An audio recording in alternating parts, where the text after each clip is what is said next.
Gold versus Bitcoin. The real safe haven for 2026. I watched my grandfather lose everything in 1987. Not to a crash, not to a scam, but to a single belief he held with religious conviction, that paper money would always hold its value. He kept his savings in cash, hidden in a safe he welded himself in the basement.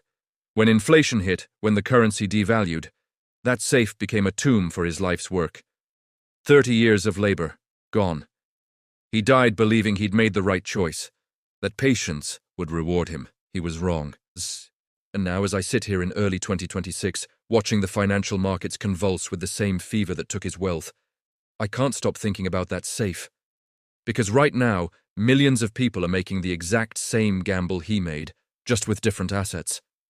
They're choosing between gold and Bitcoin, between the ancient and the revolutionary, and most of them have no idea that one of these choices might destroy them the same way cash destroyed my grandfather.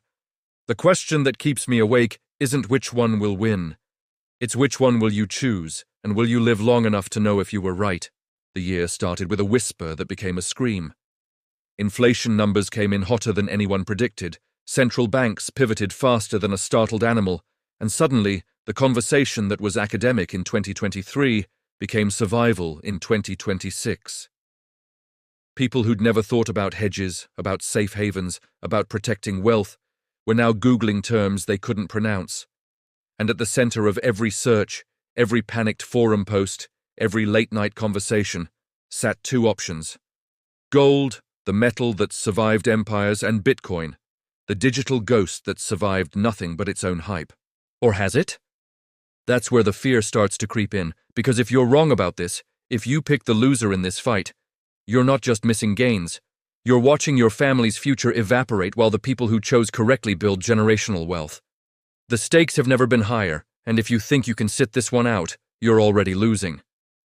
Before we go deeper into this, and trust me, we're going deep enough that you'll question everything you thought you knew about money, do me one favor. Hit that like button, not for me, but for yourself, because you're going to want to find this video again when the market proves me right or wrong. Subscribe if you want to catch the follow-up, where I reveal which one I'm actually buying. Now let's talk about why gold might be the biggest trap in financial history. Gold has a mythology problem. For 5,000 years, humans have assigned it value, not because it does anything particularly useful, but because we all agreed it was precious.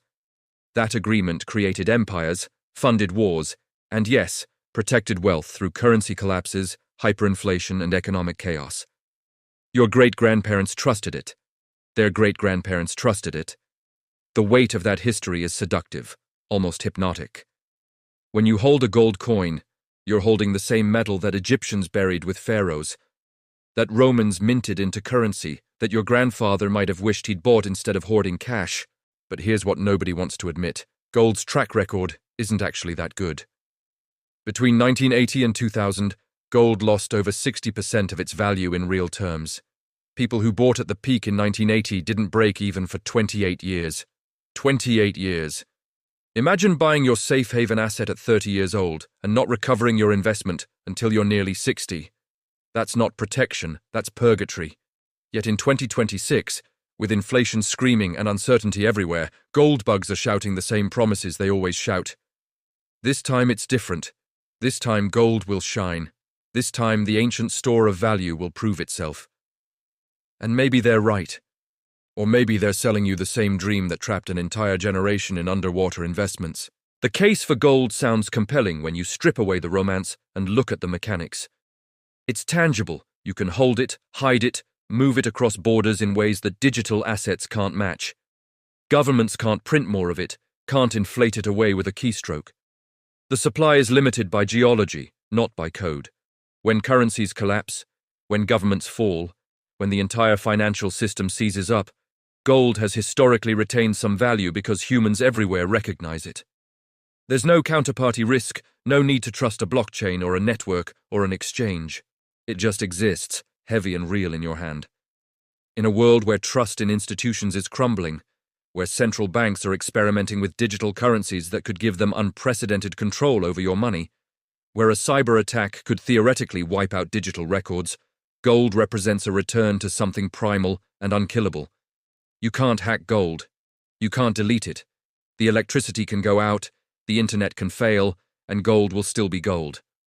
For people who've seen financial systems fail, who remember bank runs or currency controls or confiscation, this tangibility is worth everything. It's the ultimate insurance policy against technological or societal collapse. But insurance policies have a cost, and gold's cost might be higher than you think. Because here's the thing about gold that the salesmen conveniently forget to mention. It's dead money. Gold doesn't grow, doesn't produce cash flow, doesn't innovate or adapt. It sits there, inert and unchanging, while the world moves around it. You can't stake it, can't lend it easily, can't program it to do anything useful. Its value comes purely from consensus, from the collective agreement that it's valuable. Which, when you think about it, is exactly the same mechanism that gives Bitcoin its value. The difference is that Bitcoin's consensus is growing exponentially, while gold's consensus is maintained mostly by momentum and tradition. The younger generation, the people who will drive markets for the next 30 years, don't have the emotional attachment to gold that their grandparents did. They've never lived in a world where gold backed currency. To them, gold is jewelry or a commodity, not money. They're digital natives who trust code more than they trust metal, who've watched Bitcoin survive 13 years of attacks, bans, crashes, and resurrections. And that shift in generational psychology might matter more than 5,000 years of history. Markets aren't logical, they're human, and humans are changing faster than gold bugs want to admit. So let's talk about Bitcoin. Because if gold is the thesis, Bitcoin is the antithesis, and 2026 is turning into the synthesis we didn't know we needed. Bitcoin was born from the 2008 financial crisis, a middle finger to the central banks and governments that caused the collapse and then bailed themselves out with printed money. The Genesis block contains a newspaper headline about bank bailouts, a permanent reminder of why it exists. It's capped at 21 million coins, a hard limit that no government can change, no committee can vote to increase. It's global, borderless, permissionless. You can send $1 million to Tokyo or Timbuktu in minutes, with no bank's permission, no government's approval. And in 2026, after surviving China bans, energy FUD, exchange collapses, and a nuclear winter that destroyed billions in value, it's still here. Not just surviving, but growing. That resilience is starting to look less like luck and more like proof of concept. The network has never been hacked. The protocol has never been compromised. Every attack has made it stronger. Every crisis has proven its anti-fragility. And now, as inflation forces people to question everything they thought they knew about money, Bitcoin is offering an answer that gold can't match. Programmable, verifiable scarcity in a digital age. The Bitcoin believers, and there are millions of them now, don't just see it as digital gold. They see it as gold 2.0, an upgrade that fixes everything wrong with the original. Gold is heavy, Bitcoin is weightless. Gold is hard to verify. Bitcoin's authenticity is checked by thousands of nodes every 10 minutes. Gold can be confiscated. Bitcoin can be memorized as 12 words and carried across any border in your head. Gold's supply is uncertain. New mines could flood the market. But Bitcoin's supply is mathematically guaranteed. You can audit the entire Bitcoin supply right now, this second, from your phone. Try doing that with gold. The transparency is absolute, the rules are clear, and unlike gold, Bitcoin is still in its adoption curve. Gold is mature, fully priced, owned by every central bank and institution on Earth. Bitcoin is still emerging, still being discovered, still growing its network effect. And network effects are powerful, possibly the most powerful force in modern economics. The more people use Bitcoin, the more valuable it becomes, the more infrastructure gets built around it, the harder it becomes to kill. Gold doesn't have a network effect. Gold is just gold, static and unchanging. Bitcoin is alive, evolving, improving with every halving cycle and protocol upgrade. But here's where the doubt creeps back in, where the narrative gets messy and uncomfortable. Bitcoin's volatility is legendary, terrifying, the stuff of nightmares and memes. It's crashed 80% or more 3 separate times in its history. People have killed themselves over Bitcoin losses, families have been destroyed, retirements have been obliterated. When you say safe haven, Bitcoin doesn't immediately come to mind. Gold might bore you to death, but it probably won't drop 40% in a week because Elon Musk tweeted something cryptic. Bitcoin's price is driven by sentiment, by narrative, by waves of euphoria and despair that make traditional markets look calm. And we're supposed to trust this as protection against inflation. The cognitive dissonance is real. How can something so volatile be a store of value? How can something that might lose half its value overnight protect your wealth? The Bitcoin answer is that you're thinking too short-term, that volatility is the price you pay for asymmetric upside, that over 4-year cycles, Bitcoin has outperformed every asset on Earth. But that's asking people to have conviction that most humans don't possess, to hold through drawdowns that would make anyone question their sanity. And it's asking them to trust technology they don't understand, secured by cryptography they can't verify, stored on networks they can't see.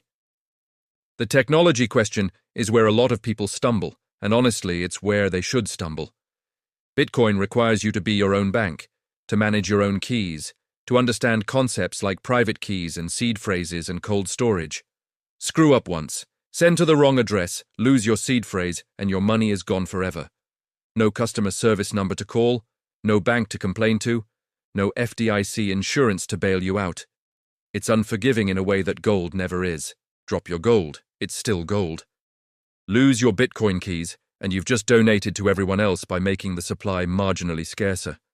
Thousands of Bitcoin are lost every year to human error, and there's something deeply unsettling about that. And then there's the regulatory risk, the elephant in the room that could stampede at any moment. Governments are watching Bitcoin's growth with increasing nervousness. They see a technology that could undermine their monetary control, that could enable capital flight, that could make sanctions irrelevant. Some are embracing it, creating Bitcoin reserves, but others are sharpening knives. A coordinated global crackdown, while unlikely, could devastate Bitcoin's value overnight. Gold has survived government bans, but it took decades to recover. Could Bitcoin survive a similar attack? Maybe. The network is decentralized enough that you probably can't kill it, but you could cripple its price by making it illegal for institutions and corporations to hold it. We're at the halfway point now, and if you're feeling confused, if you're more uncertain than when we started, good. That means you're thinking, not just reacting. The truth is that this isn't a simple question with a clean answer, and anyone who tells you differently is selling something. Both gold and Bitcoin have legitimate cases, both have terrifying risks, and the decision you make depends on what kind of future you're preparing for. Are you preparing for a slow grind of inflation or a fast collapse? Are you more afraid of volatility or of missing out? Do you trust mathematics or human nature? These aren't rhetorical questions. Your answers should determine your allocation. But before you make any decision, you need to understand what's actually happening in the macro environment right now, in early 2026, because the context changes everything.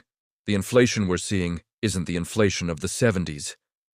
It's not purely monetary, it's structural, driven by deglobalization, energy transitions, demographic shifts, and supply chain fragmentation. Central banks are trapped between letting inflation run or crashing economies with rate hikes. Either path leads somewhere ugly.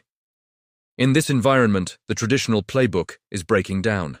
The Federal Reserve and other central banks spent decades building credibility, convincing markets they could control inflation, manage growth, engineer soft landings. That credibility is evaporating. Every pivot, every dovish hint, every rate cut when inflation is still elevated, chips away at the trust that held the system together. And when central bank credibility dies, people start looking for alternatives. That's why this gold versus Bitcoin debate matters so much right now. It's not academic, it's survival. People are watching their purchasing power erode in real time, watching their savings lose value even in high-yield accounts, watching the gap between official inflation numbers and their lived experience grow wider. They know something is broken. They feel it every time they buy groceries or pay rent or look at healthcare costs.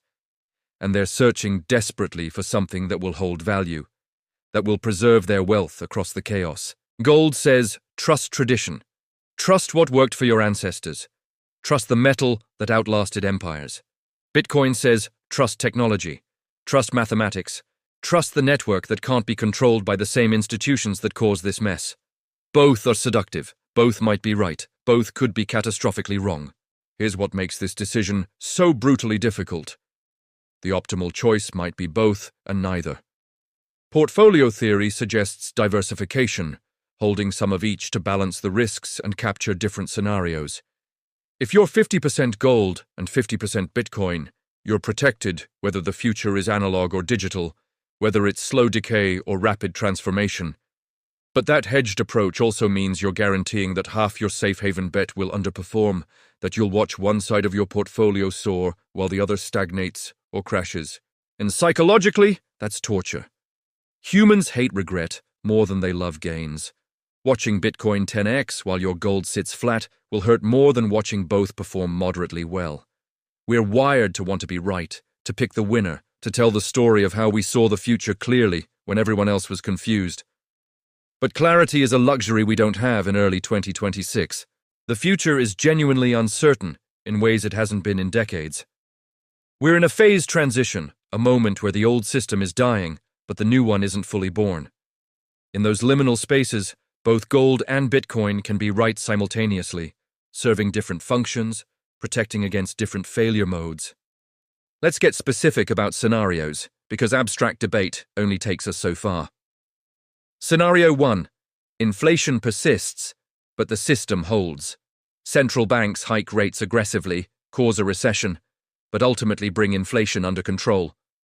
Markets crash, unemployment rises, but the dollar and major currencies survive. In this scenario, gold probably performs okay, maybe up 20 to 30% as a defensive play, but nothing spectacular. Bitcoin might crash hard in the initial recession, lose 50% or more, but then recover as people realize the money supply is still growing and the structural drivers of inflation haven't been fixed. Advantage, mixed, but probably Bitcoin long-term if you can stomach the volatility. Scenario 2, currency crisis. One or more major currencies collapse, hyperinflation hits a developed economy, capital controls get implemented. In this scenario, gold shines because it's the escape hatch that governments can't easily block. But Bitcoin shines even brighter because it's more portable, more divisible, and can move across borders at the speed of light. Advantage, Bitcoin with gold as a backup. Scenario 3, technological collapse. A solar flare, a cyber attack, a grid-down event that makes digital systems unreliable. In this scenario, gold wins absolutely because Bitcoin requires functioning infrastructure. Advantage, gold decisively. Scenario 4, and this is the one that keeps me up at night. Stagflation with financial repression. Inflation stays elevated, growth stagnates, and governments respond by implementing yield curve control, negative real interest rates, capital controls, and forced investment in government bonds. They essentially trap your money in depreciating assets and won't let you escape. This is what happened in various forms after World War II, and it's a playbook governments know well. In this scenario, both gold and Bitcoin become targets. Gold might be confiscated or heavily taxed like it was in 1933. Bitcoin might be banned or regulated into uselessness.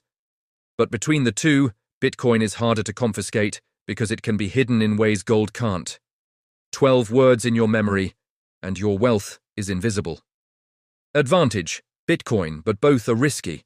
The point is that different futures favor different assets, and we don't know which future we're getting. The people who are certain, who are all in on one or the other, are either geniuses or fools, and we won't know which until it's too late. What we do know is that doing nothing, holding cash, trusting that inflation will magically resolve itself, that's the grandfather's safe strategy. That's the guaranteed loss. At least with gold or Bitcoin, you're fighting. You might be fighting the wrong battle, but you're not just surrendering.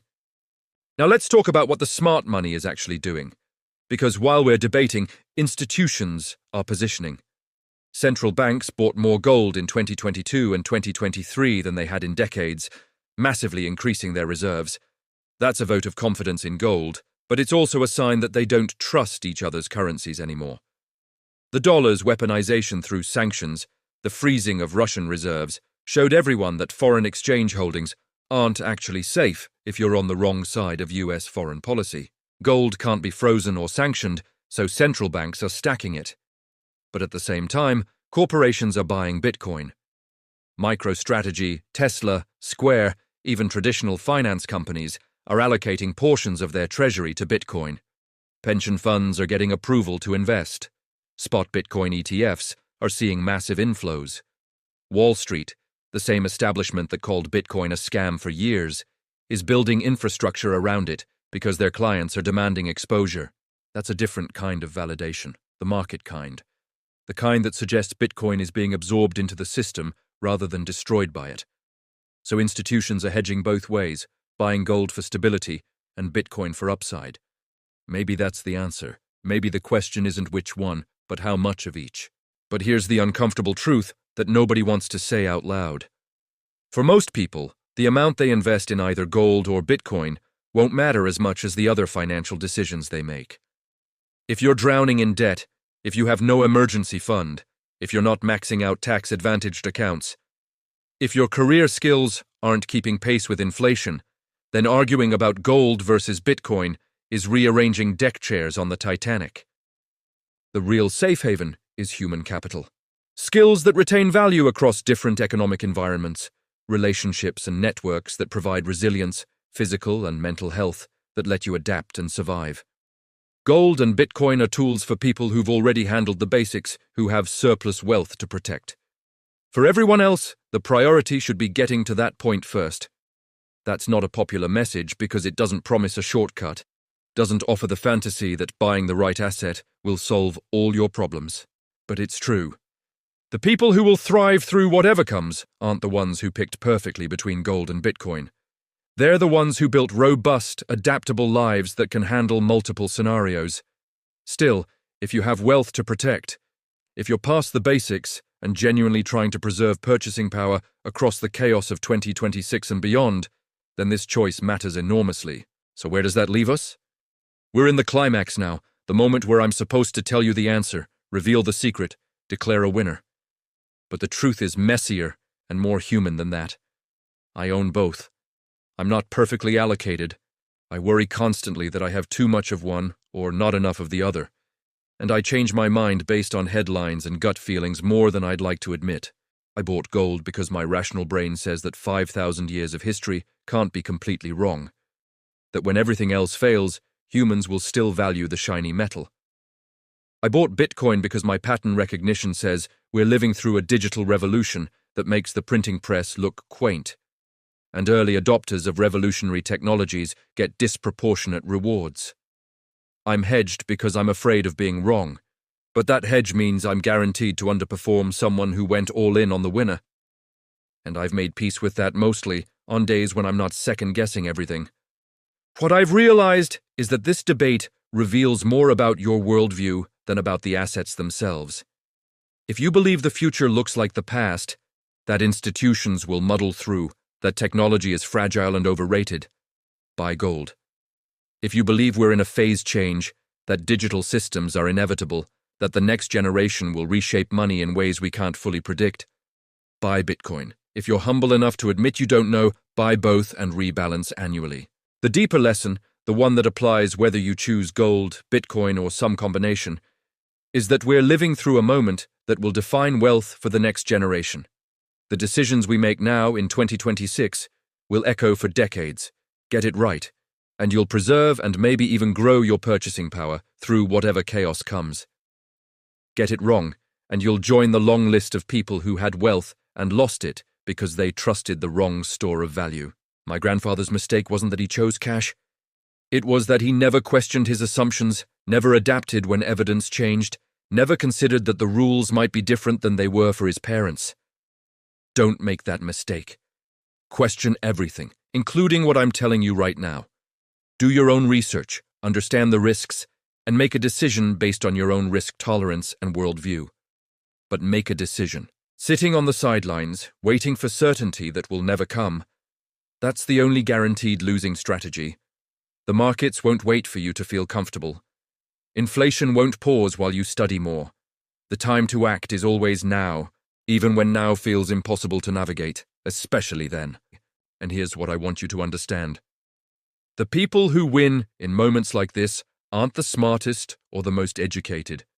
They're the ones who can act despite uncertainty, who can commit to a position while staying flexible enough to change if they're wrong. They're the ones who do the work, who understand not just what to buy but why they're buying it, what would make them sell, what their actual risk tolerance is versus what they imagine it to be. Most people fail at this not because they choose poorly, but because they don't choose at all. Or they choose based on emotion and then panic at the first drawdown. Gold and Bitcoin will both test you. Gold will test your patience as it grinds sideways for years, while Bitcoin makes millionaires. Bitcoin will test your conviction as it crashes 50% and financial media declares it dead for the 100th time. Whichever you choose, you need to know yourself well enough to hold through those tests. Because the real edge isn't information, everyone has access to the same information now. The edge is psychological, emotional, the ability to stay rational when everyone around you is losing their minds. That's the skill that matters more than any analysis of gold's industrial uses or Bitcoin's hash rate. So here's my final challenge to you. The thing I want you to do after this video ends. Don't just walk away entertained or informed. Actually sit down and make a decision.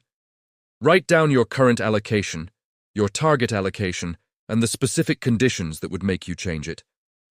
Make it real, make it concrete, put actual numbers and timelines on it, then execute on it and revisit it quarterly to see if your thesis is playing out or if you need to adapt. Because talking about gold and Bitcoin is easy, actually putting your wealth on the line is terrifying. And that terror is what separates the people who build generational wealth from the people who watch others do it. And after you make your decision, come back here and tell me what you chose and why in the comments. I read every single one, and I'm genuinely curious where people land on this. If you think I'm completely wrong, if you have a third option I haven't considered, if you're going all in on one or the other, share it. Let's build a real conversation here, not just an echo chamber.